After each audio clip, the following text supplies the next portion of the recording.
Ineko ni kwamba mali ya thamani isiyojulikana imeharibiwa baada ya zaidi nyumba 20 kuteketea katika kijiji cha Kianjogu, wadi ya Ndenderu, kaunti ya Kiambu.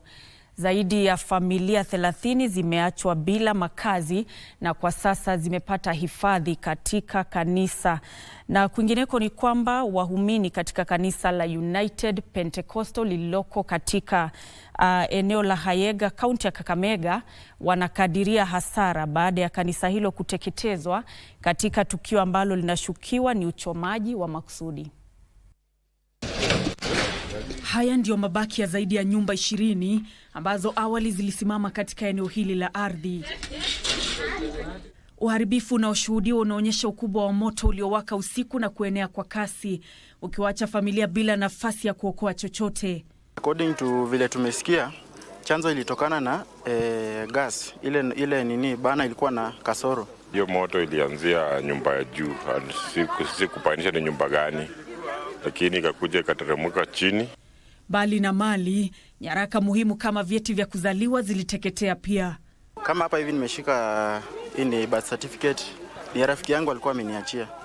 Hii ndio kipande imepatikana, but zetu zingine zote zilipotea. Hakuna vifo vilivyoripotiwa kutokana na tukio hilo, na familia zilizoathirika sasa zinapata hifadhi katika makanisa. Wakazi hao wametoa wito kwa serikali ya kaunti ya Kiambu kuwasaidia kurejelea katika maisha yao ya kawaida. Jana tumepewa mahali pa kulala kwa makanisa, wengine tumeenda kwa majirani, na sasa leo hatujui tutakula ama hatutakula na hatujui penye tutalala. Na kama ni governor, senator, kwa ile pesa ambayo nasaitianga watu, wajaribu kutusaidia nazo ili tusaidia watoto wetu wanaenda shule, tupate chakula. Tunaomba tupewe simamoto ya karibu juu hii moto ili kuna chomeka nini sana. Wakati huo huo, mali ya thamani isiyojulikana iliteketea baada ya kanisa la United Pentecostal lililoko eneo la Hayega, kaunti ya Kakamega kushika moto adhuhuri ya leo.